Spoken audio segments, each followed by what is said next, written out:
নমস্কার, আমার নাম ডক্টর চিরজিৎ দত্ত। আমরা এখানে আজকে যে ছোট্ট বক্তব্য যেটা রাখবো সেটা হলো স্পিচ ডিলে নিয়ে। স্পিচ ডিলে মানে বাচ্চাদের স্পিচ ডিলে।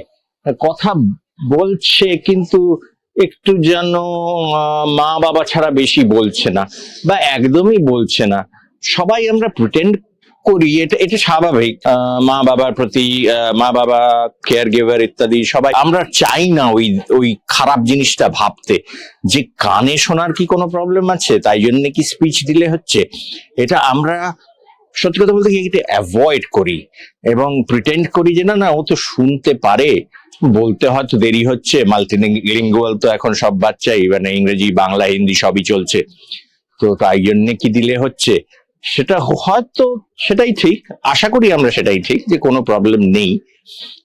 কিন্তু সেটা না চেক করানোটা ইজ ভেরি ভেরি ইম্পর্টেন্ট, এবং না চেক করানোটা ইজ অলমোস্ট ক্রিমিনাল। বিশেষ কিছু তো লাগে না, একটা ছোট্ট একটা টেস্টে মোটামুটি ক্লিয়ার হয়ে যায় ব্যাপারটা, এবং কোনো প্রবলেম থাকলেও সেটা কিন্তু 100% সলভেবল। এটা যত ইগনোর করা হয়, বয়সের যত বয়স হয়, বাচ্চাটার বয়স যত বাড়ে, এর সলিউশনটা কিন্তু প্রোভাইড করাটা মোর অ্যান্ড মোর ডিফিকাল্ট হয়ে পড়ে। So earlier the better, and don't ignore it যদি স্পিচ দিলে হয়। ধন্যবাদ।